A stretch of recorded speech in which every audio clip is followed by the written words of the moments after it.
This is a guest essay written by Errol Araf, the former National Director of Public Affairs at the Canadian Jewish Congress.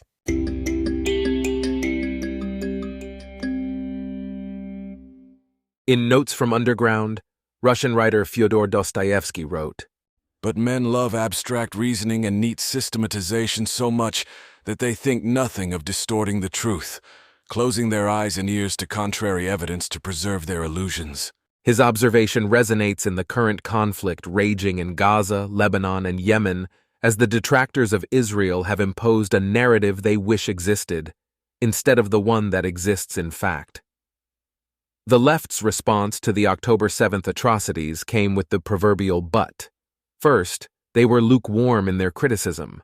Subsequently, they started to justify and explain the unjustifiable and the unexplainable by resorting to the time-dishonored excuse that the Palestinians had no choice given the fact that they had been denied their freedom under the brutal Israeli occupation.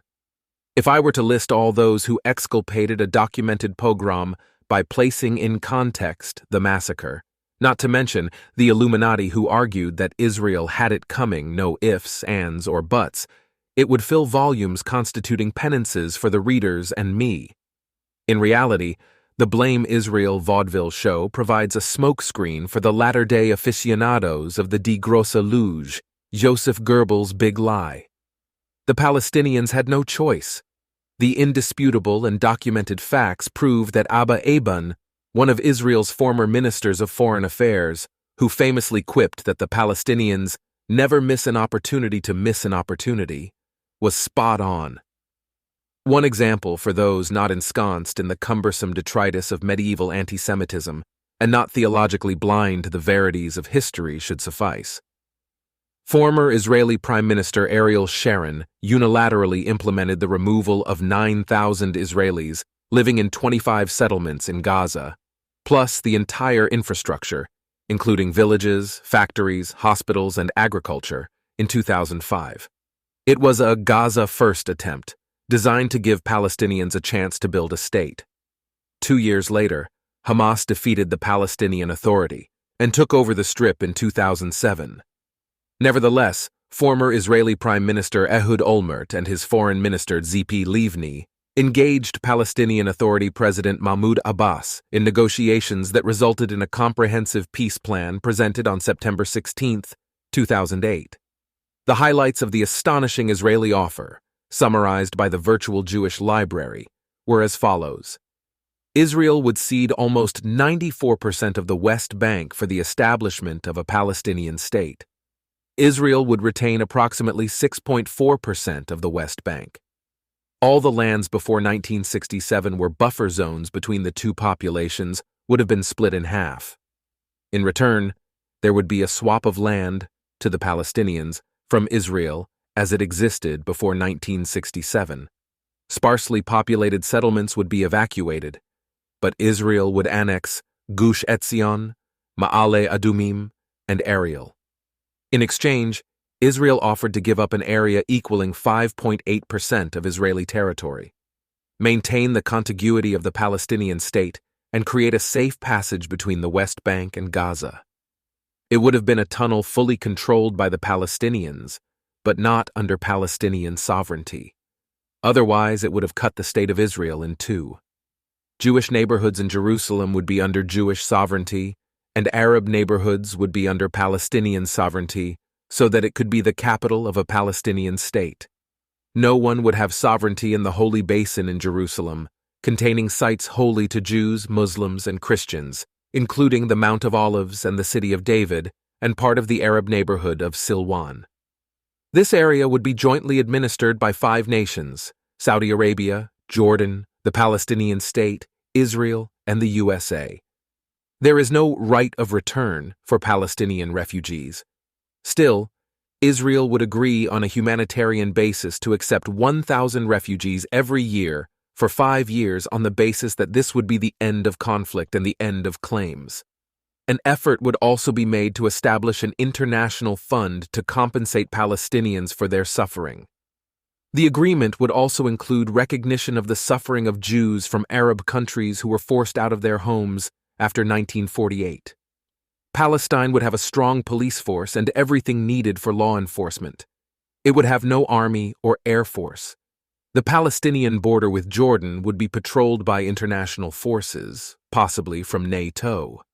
The Palestinians would not allow any foreign army to enter Palestine, and its government would not be permitted to enter into any military agreement with a country that does not recognize Israel.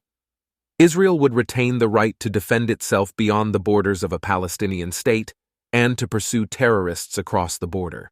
And finally, Israel would be allowed access to airspace over Palestine, and the IDF would have rights to disproportionate use of the telecommunications spectrum. Ehud Olmert said, "My idea was that, before presenting it to our peoples, we first would go to the UN Security Council and get a unanimous vote for support. Then we would ask the General Assembly to support us. Then we would go to a joint session of Congress, then to the European Parliament, then a big ceremony on the White House lawn with 25,000 people, with all the region leaders where we would initial it." Olmert showed Abbas a map he considered to be the final proposal, including the above-mentioned points. He told Abbas, "This is the offer. Sign it, and we can immediately get support from America, Europe, and worldwide." I told him he'd never get anything like this again from an Israeli leader for 50 years. I said to him, "Do you want to keep floating forever, like an astronaut in space, or do you want a state?"